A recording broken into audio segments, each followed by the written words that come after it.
Vahimlik kecha. Abduri Asqarjon Yosin Tuman. Ikkinchi qism. Yotoq ichi bir xil vahimlik tusga kirib qolgan edi.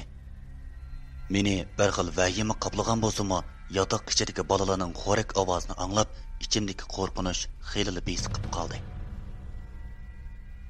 Men shundoq karvat yoqilib aylanib etib, deriz tarafdagi birinchi karvatning o'diliga kelgan vaqtda yotoq ichini to'liq qorong'ulik qoplagan bo'lib, oldimdagi necha metr doiradagi narsalarni ko'rinmay qoldi. Shu an ichimni yana bir qo'rqinish qopladi-da, darhol o'z karvatimning yeniga berib oldim. Bu vaqtda boyatin anglangan bolalarning xo'rak ovozi nalargidir g'oyib bo'lgan bo'lib, yotoq ichini bir xil jimjitlik qoplagan edi. Men shunda qo'rqib tursam-mu, o'zimga o'zim tasalli bergach, yana yotoq ichida o'ylanishga boshladim. Shu orada ish yenidagi karvat ostidan g'alita ovozlar anglanishga boshladi. O ovoz noit turlik bo'lib, badallarim jaloqshib titrab ketdi. Xuddi hozirli bir narsa karvat ostidan chiqib, putimdan tortqushlab, karvat ostiga elib kirib ketadigandek hissiyotga keldim-da, darhol bu karvatning yenidan yiroqlashni o'ylab, oldimga necha qadam oldim. Biroq men amdili bir necha qadam elishimga karvat ostidan so'zilib chiqqan noma'lum bir qo'l putimdan koppada tutdi. Endi bo'lsa, mening butun badanimni so'g'uq ter qoplab, yuragim hozirlik qiypini yerib chiqib ketadigandek bir xil qo'rqinchli hissiyotda asta putimga qaradim. Qop-qora chirib ketgan, bir qarashdan odamning qo'liga o'xshaydigan iskeletlari ko'rinib qolgan bir qo'l putimdan mahkam tutib turadi. U qo'l bo'lsa bog'ancha chingib putimga petib kirishga boshladi.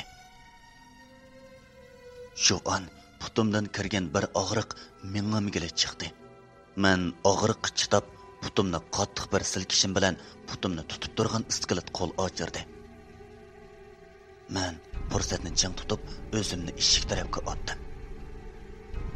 Men eshik yeniga yaqin kelishim qila koridorda yenayotgan chiroq lappida o'chib, koridorni qorong'ulik qopladi.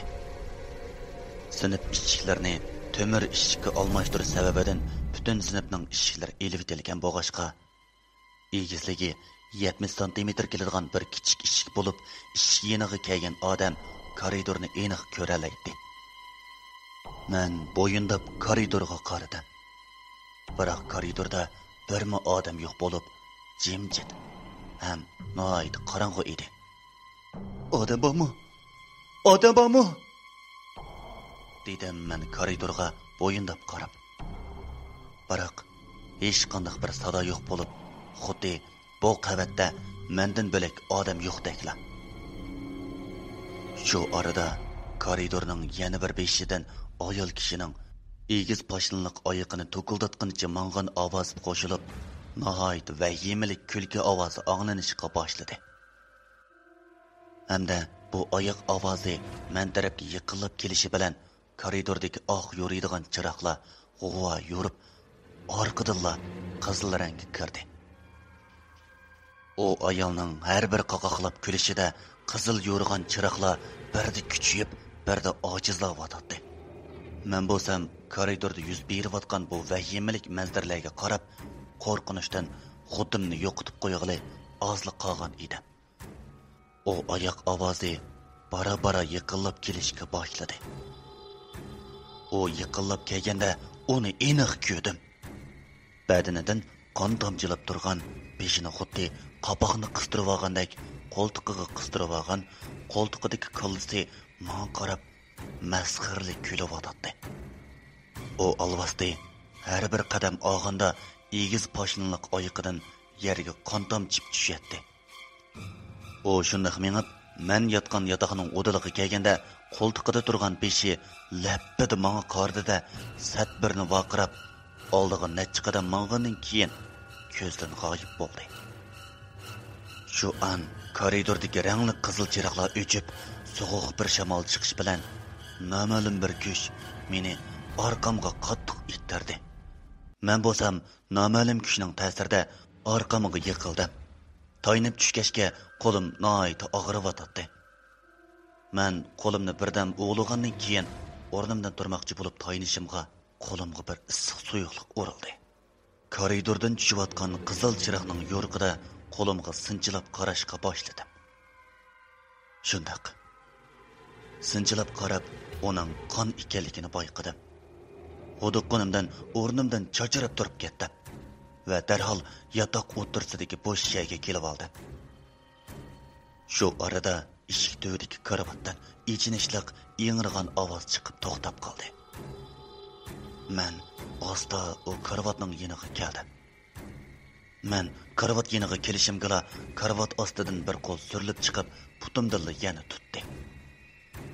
Men putimni o qo'ldan ajratish uchun uyan-buyan silkishga boshladim. Biroq bu qitim ta'lim o'ngdan kelmadi. Men putimni qanchalik kuchab silkigan sari o qo'lmi putimni shuncha ching siqavatdi. Orqadilla karavot ostidan kichik bolaning viyliqlab kuligan ovozi anglandi. Shu an iskelet qo'l tutib turgan putimning ostidilla bir kichik qo'l putimni tutdi. Orqadan kichik barmoqlar putimga sanjilishga boshladi. Og'riqi bo'lsa menam kelib chiqqan edi. Nereden kelgan jur'at yana bir putimni ko'tarib, yana bir putimni tutib turgan qo'lning o'rnini nishonlab qattiq birni tepdim. Shu an u qo'llar asta bo'shab, nelargadir g'oyib bo'ldi. Men bu fursatni ching tutib, orqamga necha qadam yenishimga orqa tarafimdan kichik bolaning yurakni yog'idek vahimalik yig'ilgan ovoz anglandi.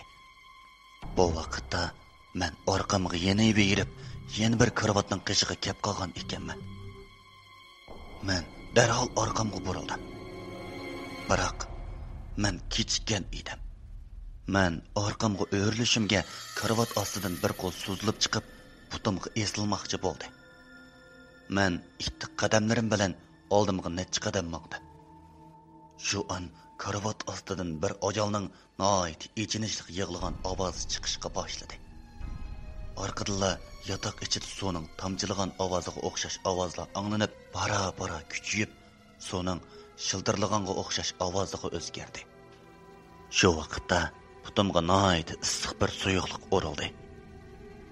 Bu vaqtda boyamdan qorong'ulikqa to'lgan yotoq ichi g'uva yo'rib, derazadan tushgan g'uva oy nurida yotoq ichiga qarab cho'chib ketdi. Yotoqning hamma yerlari qon bilan to'lgan bo'lib, eshik yo'chiqidan qilla yotoq ichiga kirib-o'tdi. Biroq yotoq ichidagi yig'i ovozi bara-bara kuchayib, quloq tubimda necha ming har g'o'ngildagandek bo'lib, quloqimni etib oldi. Orqadilla qator tizilgan karavot ostidan olvastilarning men tarafga surilib kelayotganligini ko'rib qoldi. Men o'zimni elib ketish uchun yana necha qadam elishim qala karavot ostidagi olvasti tezlik bilan surilib kelib menga tashlandi. Bu qitim o olvastini aniq ko'rdim. Bu olvastining uzun sochlari yuzini to'sib olgan.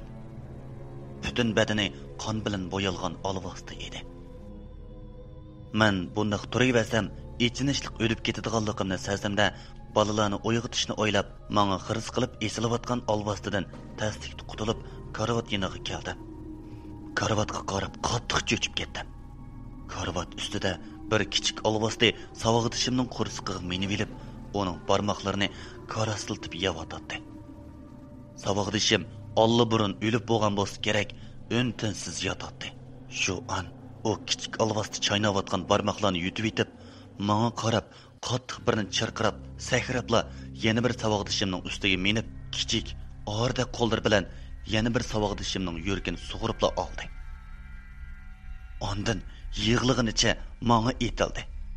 Men darhol mudobiyaga o'tib, etilib kelayotgan kichik olvastini kuchab ittirib etdim. O olvasti mening ittirishim bilan yerga tushib, teximon qattiq yig'lashga boshladi.